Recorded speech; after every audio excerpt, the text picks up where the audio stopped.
In January of 1996, the Staley family, majority owners of the North Wilkesboro Speedway and descendants of Enoch Staley, the track's founder, sold their stake of the track to Bob Baer, owner of the New Hampshire Motor Speedway and business partner of Bruton Smith, head of SMI, Speedway Motorsports Incorporated. The task of keeping up the Speedway had just become too much for the family, and it was time to move on. Baer and Smith took the Speedway, closed its doors at the end of the season, and hawked off its 2 guaranteed race dates to 2 of their own tracks, with NASCAR's approval. Wilkes County, North Carolina never recovered from that buyout, and the Speedway was left to rot in the foothills, now just a footnote in NASCAR history. It had been on the schedule since NASCAR's inception in 1949, and was unceremoniously dropped from the schedule in favor of 2 new tracks that now can't even amass the attendance figures North Wilkesboro put up in its final showing. The buyout and closure of North Wilkesboro Speedway wasn't just a moral and financial sinkhole for NASCAR and SMI. It was an expansionistic cash grab that would blow up in their faces just 2 decades down the road, and be the first step towards NASCAR falling off the cliff into their current recession. Here's my case for why leaving the North Wilkesboro Speedway was the worst decision these 2 entities could have possibly made.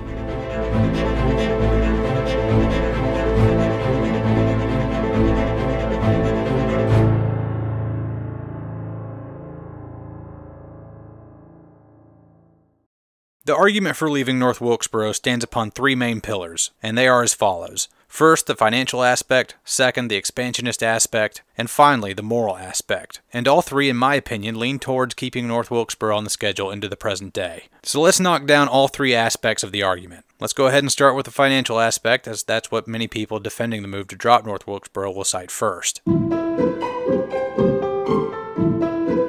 North Wilkesboro just simply could not financially survive in the power-mad 90s, where NASCAR races were routinely selling out with attendance figures in the 100,000 range. There was no way North Wilkesboro could have generated enough cash flow to make a case for it remaining on the schedule. It had to go. Now, of course, I disagree wholeheartedly. Yes, it was true that the track's founder and longtime owner, Enoch Staley, was ill-equipped to handle the cutthroat corporate world of the 80s and 90s, and refused to raise ticket prices, citing fan interest as being more important than the Speedway's or his own. However, this meant that whatever improvements needed to be made to the track as the decades went on simply went unaddressed. You were never going to find any marked up ticket prices at North Wilkesboro, overpriced concessions, or hidden fees, but in return the facilities at the track were bare bones. Even by 1970s and 80s standards, the track was lagging sorely behind its competitors. The purses were also, on average, the lowest paying on the circuit. The spring 1996 race had a purse just shy of $1 million, with the winner getting around $100K for their troubles. Now, to be fair, these purses were within the ballpark for the time. Some races at Bristol and Martinsville even paid less than that. But these complaints are largely due not to the track's profitability, but to the track's old-fashioned management. When SMI bought the Speedway in 1996, they could have easily injected some cash into the venue and modernized its business model. I doubt the locals would have cared if it meant keeping their local treasure of a racetrack, and even if they did, SMI could have circumvented this by giving a special discount to locals. Show a driver's license with a Wilkes County address and you get in at a discounted rate. Easy as that. Darlington Raceway does it today, so why not? In its swan song race, North Wilkesboro crammed 60,000 people into its gates. Let's say that we made the average ticket price somewhere around $55. That's being pretty damn conservative too. And that still puts us at bringing in $3.3 million before we've even factored in campground rent, concession sales, merch sales, sponsorship deals, and TV broadcasting rights revenue. Could North Wilkesboro turn a profit? Absolutely. The only problem was Texas Motor Speedway could turn a bigger profit. When North Wilkesboro bit the dust, its spring race was given to the new Texas Motor Speedway. According to SMI itself, the debut race at Texas in April of 1997 had an estimated attendance of well over 200,000. And you know what? I believe them. I mean, just look at that crowd. That's absolutely crazy. North Wilkesboro had notoriously cheap tickets, so the average ticket price at Texas was probably even higher, and the sales at the gate must have been easily into the $12 million range. Even if we give North Wilkesboro Speedway every conceivable benefit of the doubt, it doesn't even come close to half of what Texas Motor Speedway could have raked in. This is pretty open and shut, right? Not quite. North Wilkesboro has one big ace up its sleeve, and that is its upkeep costs. It was by all accounts a bare-bones facility, and it took up 1/3 of the land that Texas did. It would have cost next to nothing to keep that place running as it was. Sure, it didn't have the modern amenities of other tracks, but you know what? People liked it that way. It was a blast from the past, and had the Speedway persisted into the present day, it would no doubt be the site of the now wildly popular Throwback Weekend. Compare that to the enormous overhead cost that Texas would accrue, and now things are starting to look a lot more favorable. There's also one other factor to take into consideration as well. When Texas was first built, it was an absolute mess. Initially, the track had a litany of issues that were discovered during testing just 1 month before race day. Pit road was too narrow, the track itself was too narrow thanks to this weird dual banking system in the turns and apron that they later got rid of. Turns 1 and 2 had a massive hump in the middle of them, and the transitions coming out of turns 2 and 4 were horrendously abrupt. Most of these issues were fixed in hurried last-minute repairs to the track, but on opening day on lap 1, a massive pileup in turn 1 and an ensuing wreckfest of a race forced Bruton Smith to reconfigure that track for the 1998 race. And then there was another massive wreck on the first lap, and they had to reconfigure the track again. That last reconfiguration in 1998 alone cost between $1 and $2 million. Needless to say, North Wilkesboro never needed any such repairs, and Texas likely took far longer than expected to make back its money. But North Wilkesboro had to forfeit 2 race dates, right? So where did the other one go? Well, that went to giving New Hampshire Motor Speedway a second date. And in 1996, its purse was only a few $100K more than North Wilkesboro's. Attendance figures in 1996 are unavailable, but in 1993 it brought in 66,000 people, and I'd venture to think that that number probably didn't get too much higher by 1996. Owner of the New Hampshire Motor Speedway, Bob Baer, had a sort of de facto partnership with Bruton Smith and SMI. So they worked together to make this happen. In the mid-2000s, SMI would buy out Baer's racetrack ventures and bring them fully into the fold. But I really question the wisdom of hawking off one of the dates of NASCAR's founding tracks to a burgeoning market in New England. That's about as antithetical to the southern market as you can possibly get. And that brings us into the second aspect of the decision to abandon North Wilkesboro, the expansionist aspect.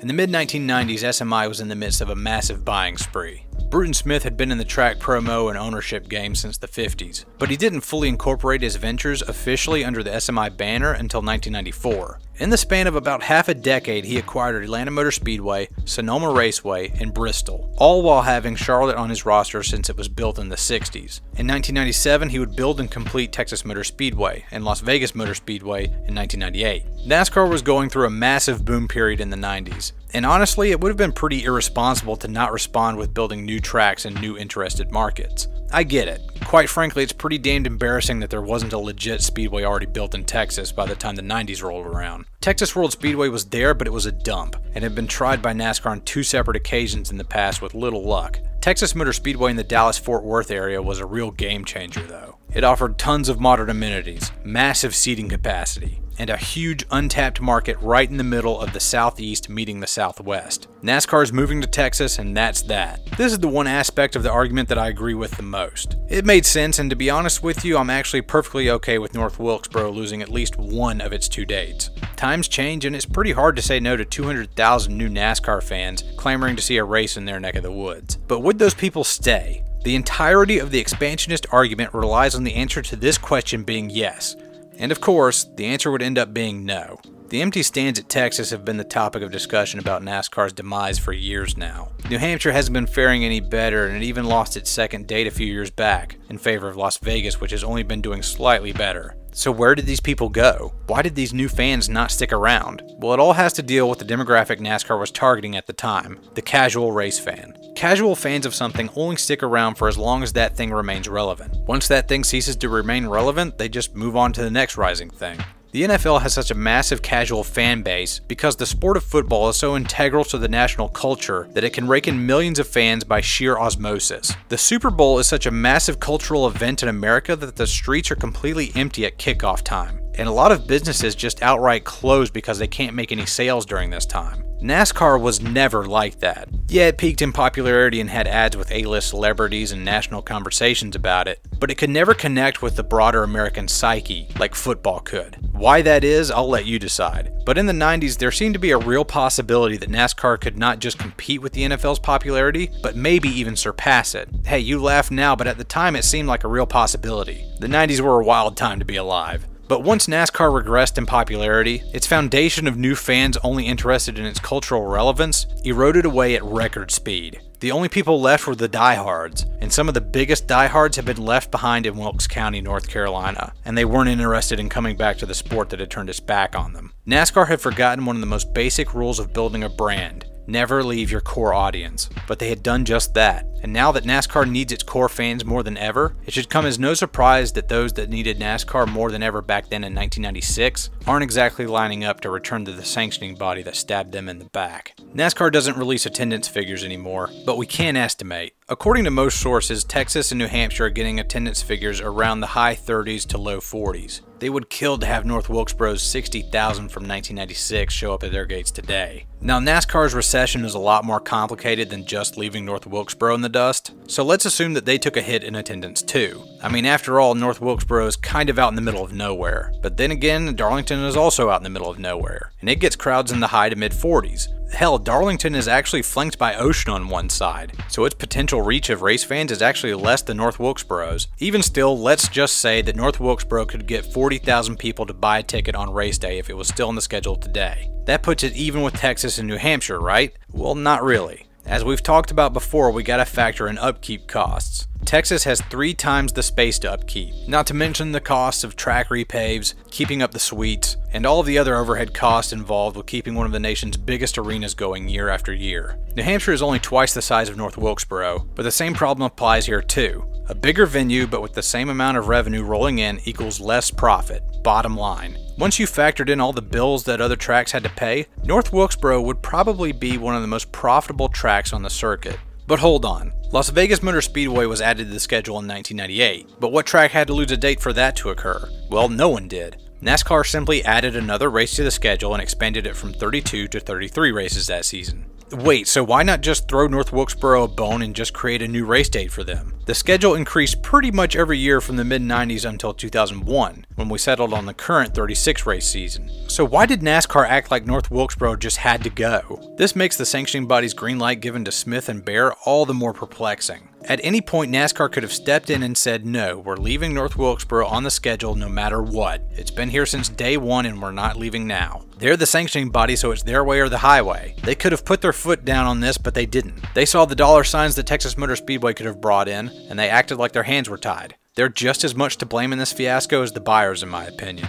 So leaving North Wilkesboro made sense at the time, but not in the long run. Hindsight is 20/20 after all. No one had a crystal ball in that scenario, but you know what should have given Bruton Smith, Bob Bear, and NASCAR some pause for thought right then and there in the moment? Was it the right thing to do? I don't mean from a financial or a marketing point of view, but from a moral point of view. Was it the right thing to do to the people that lived there? Now we get into the last leg of the argument, the moral aspect.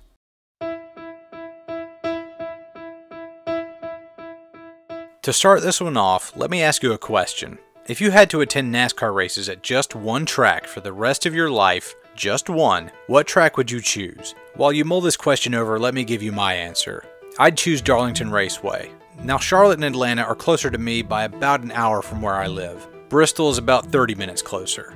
And that puts about a 3-hour drive between me and a race or two, one weekend per year. So why there? Well, if the tracks at Atlanta or Charlotte fold, then their respective cities they call home will persist. They have a lot more going for them than just one racetrack. Likewise for Las Vegas Motor Speedway, Texas, or any other track built in a big market. If the track goes under, then the surrounding people will hardly notice. Bristol has a big enough fan base and enough events from other promotions going on that losing my one ticket a year isn't going to hit them that hard. But Darlington? The racetrack is literally the only thing that little town has going for it, and it needs every soul at the track that it can get, because NASCAR is the only game in town. They're not exactly holding record-setting football games in the infield there to shore up their revenue reports. The thousands of people in Darlington and Florence County rely on that one track and its one race date to make ends meet. The same applied for North Wilkesboro Speedway. When NASCAR left the foothills of North Carolina, they took away more than just tradition. They erased millions of dollars in tax revenue for the town and county, and even more millions in income for the people who lived there. Wilkes County saw its biggest tax income source disappear overnight,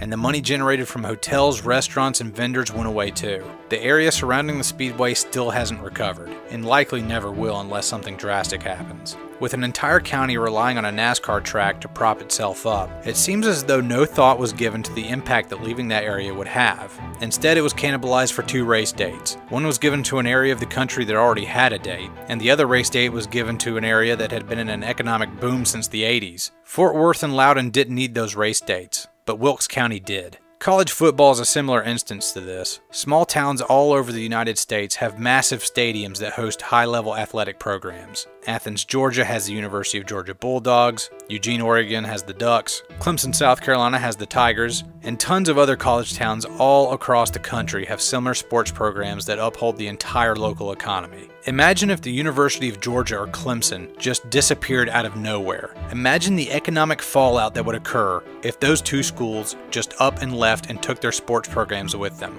Well, that happened in 1996 to Wilkes County. Look, the world of business is a cutthroat one, I understand. But at some point, the people in positions of power need to look beyond the dollar signs of their spreadsheets and realize the people that those symbols represent. The closure of North Wilkesboro Speedway wasn't just the unnecessary ending of an era, it was a gut punch to thousands of regular people who woke up one day to the news that their biggest economic lifeline was going away and there was nothing they could do to stop it, except plead with millionaires to at least keep them around for a tradition's sake. It didn't work, and now those same millionaires are coming back, hat in hand, hoping to win back the core audience they left behind all those years ago. Look, we all make mistakes. Big companies like SMI and NASCAR are no different. Don't spam them with hate after watching this. Let me say in the clearest terms possible that I do not condone that at all. If anything, just let them know that SMI still owns the North Wilkesboro Speedway today, and they can do a lot of good and correct a lot of wrongs by returning to the track. SMI tried to revitalize the Nashville Fairgrounds Speedway earlier this year, but to no avail.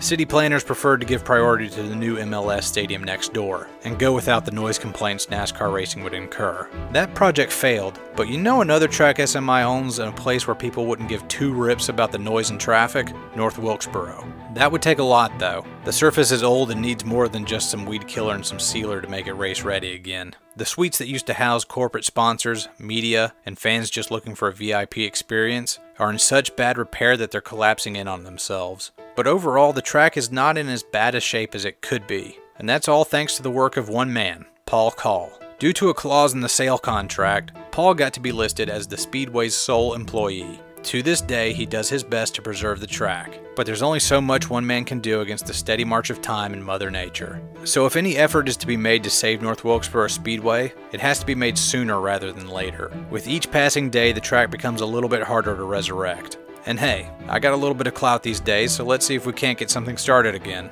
If you want to see NASCAR return to North Wilkesboro Speedway, then kindly let SMI know that they can make a push for that at any time of their choosing. Again, don't get angry or upset with them or blast them on social media. Just put the idea in their ear. Here's a list of tracks they own and their Twitter handles, so hit them up when you get a chance. Airbase Speedway is long gone, but North Wilkesboro Speedway can still be saved. It would have been easier a decade ago, but we still have an open shot, and interest in this topic has been steady for a while now. Just recently, Dale Earnhardt Jr. has offered to put together a crew to pick weeds at the facility so an aerial scan can be made of the track for iRacing, so that at least a digital copy of the Speedway can be made for future generations. Hopefully that's not the best we can eke out of this situation. Maybe, one day, people with a lot of money and clout will realize the mistakes made back in the 90s, and they'll be willing to drop a few million in getting the track back to racing shape. A lot of attempts have been made over the years to resurrect the track, but maybe the final one is in front of us and not behind us. The track can make money. The racing is good there. The community will back the attempts to revitalize the track to the hilt. And NASCAR fans are longing to hear some good news about the sport returning to its roots and trying to win back the fans it lost over a decade and a half ago. This could be the tipping point to getting back to the way things used to be. It's right there for the taking, but so many are hesitant to take it. Boatloads of people have said that North Wilkesboro just needs some crazy millionaire to pour money into the track and get it back on its feet. And that could happen at any time these days. A big tech investor threw gobs of money at Bubba Wallace and Richard Petty Motorsports this year, so why not North Wilkesboro at some point? According to all the articles I've read, the asking price starts at $12 million. So people, get started. Start a buzz and see who comes a-knocking. As I've found on my channel already, the results may surprise even the most cynical of us. So let's get to it. Anyway, I'm Slapshoes, thanks for watching, and let's go see if we can save the Speedway.